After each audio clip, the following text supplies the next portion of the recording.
So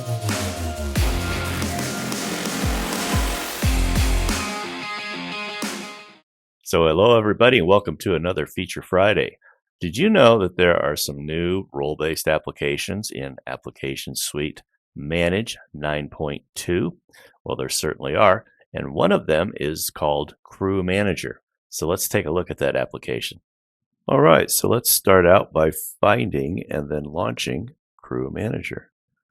You'll find it under Work Orders, Crew Manager. Here we go. And whether I launch it in the browser like this, or if I'm on a mobile device, either way, the application will appear.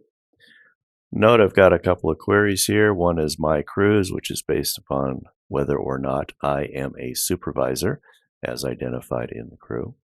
I'm just going to go ahead and do search all records here. I've got a single crew. This is the day crew. And I can roll over here to the right-hand side. And I can click on Manage Crews, and I'm able to see all the members of the crew. I have a driver, 2 helpers, and a leader, and the crew is not assigned any tools, and that's fine. So let's say, for example, here that Mr. Dave is not available to be on the crew during that scheduled period of time. I can just go ahead and remove them. Delete that labor. And now I'm back to having just a single helper. And of course, I can do other things, such as if I needed 2 drivers, I could come over here and go to the plus sign, and I'm going to choose the crew member. And you'll notice I can only choose crew members that are in that particular craft.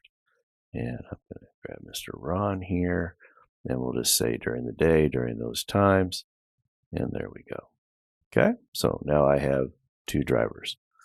All set. Rather simple application, but could be really useful for folks who are out in the field working with crews. Hopefully that was helpful. You all stay current out there, my friends. See you next week.